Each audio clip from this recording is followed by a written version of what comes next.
Assalamualaikum warahmatullahi wabarakatuh dan selamat sejahtera. Saya Muhammad Farouk bin Muhammad Asri dengan nama matriks D202111011181.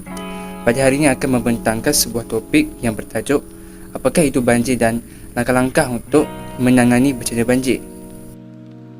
Seperti kita sedia maklum, negara kita sering kali mengalami bencana banjir hampir setiap tahun, lebih-lebih lagi pada musim peralihan angin monsun. Banjir yang kerap kali berlaku ini sentiasa memberi ancaman kepada penduduk yang terjejas. Contohnya seperti kemusnahan harta benda dan yang paling tragis adalah kehilangan nyawa. Tetapi, apakah yang dimaksudkan dengan banjir itu sendiri? Baiklah, banjir merupakan sebuah keadaan air yang menenggelami atau mengenangi sesuatu kawasan atau tempat yang luas. Banjir juga boleh terjadi disebabkan hujan lebat yang turun selama beberapa hari, juga terjadi akibat daripada perbuatan manusia itu sendiri. Oleh itu, bagi mengelakkan diri daripada terjejas dengan bencana ini, terdapat beberapa langkah yang boleh diambil bagi menangani bencana banjir. Pertama, usaha mendalamkan sungai perlu giat dijalankan. Kebanyakan dari kita tahu bahawa bencana banjir berlaku kerana kecantikan sungai.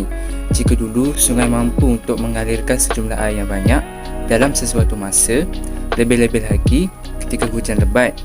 Hal ini kerana berlakunya proses pemendapan dan pembuangan bahan-bahan buangan oleh pihak yang tidak bertanggungjawab. Langkah untuk menangani masalah ini adalah dengan menjalankan proses pendalaman sungai, iaitu dengan mengorek semua lumpur dan kotoran yang terdapat di dasar sungai. Dengan ini, sungai bukan sahaja menjadi dalam tetapi mampu untuk mengalirkan sejumlah air hujan yang banyak. Baiklah, langkah kedua adalah dengan menyediakan sistem perparitan yang sempurna. Banjir sering berlaku apabila air yang bertakung di sesuatu tempat tidak dapat mengalir ke kawasan yang rendah untuk dialirkan ke sungai.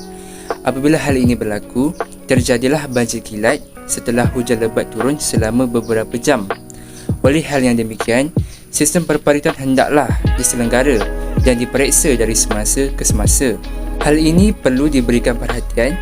Contohnya, terdapat kawasan perumahan yang dimajukan dengan sistem perparitan yang terkini. Namun, air dari parit tersebut tidak dapat mengalir ke taman perumahan berdekatan sebelum air tersebut dapat mengalir ke sungai. Langkah seterusnya pula adalah dengan mengawal kegiatan pembalakan. Kegiatan pembalakan di kawasan pinggir sungai akan menyebabkan tanah terhakis, lalu tanah itu akan mengalir ke dalam sungai. Keadaan yang sama juga boleh berlaku apabila aktiviti pembalakan giat dilakukan di kawasan lereng-lereng bukit.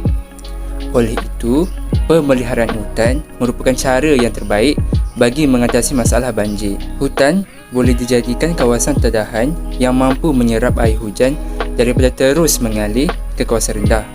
Hutan juga berfungsi dengan menyerap air hujan dan membolehkan air hujan mengalir perlahan-lahan ke arah anak-anak sungai. Walau bagaimanapun, pembalakan yang tidak terkawal sering terjadi dengan alasan pembangunan dan menjadikan bukit bukau lama-kelamaan semakin terhakis. Baiklah, langkah terakhir adalah kerajaan perlu mengadakan kempen kesedaran mengenai isu banjir melalui media massa. Pelbagai cara atau kaedah menghadapi banjir perlulah dijelaskan kepada rakyat melalui kempen tersebut. Pengetahuan ini membolehkan mangsa-mangsa banjir lebih bersedia jika kawasan tempat tinggal mereka berkemungkinan akan menghadapi bencana tersebut. Kempen ini juga dapat memastikan mangsa-mangsa banjir mengetahui cara-cara mendapatkan maklumat terkini mengenai isu banjir, juga kewujudan pusat-pusat bantuan banjir dan keadaan cuaca semasa. Hal ini dapat mengurangkan panik sekaligus dapat meminimalkan kemusnahan harta benda serta mengelakkan berlakunya korban jiwa. Natijahnya, apabila semua pihak cakna dengan isu banjir ini, kemalangan jiwa dan kerugian harta benda dapatlah dikurangkan. Semua pihak, sama ada kerajaan maupun rakyat sendiri, perlulah memainkan peranan masing-masing dengan bijak dan efisien agar banjir yang melanda pada setiap tahun tidak dapat lagi mengundang tragedi yang memilukan. Bak kata pepatah, Sesal dahulu pendapatan, sesal kemudian tidak berguna. Sekian sahaja daripada saya. Terima kasih.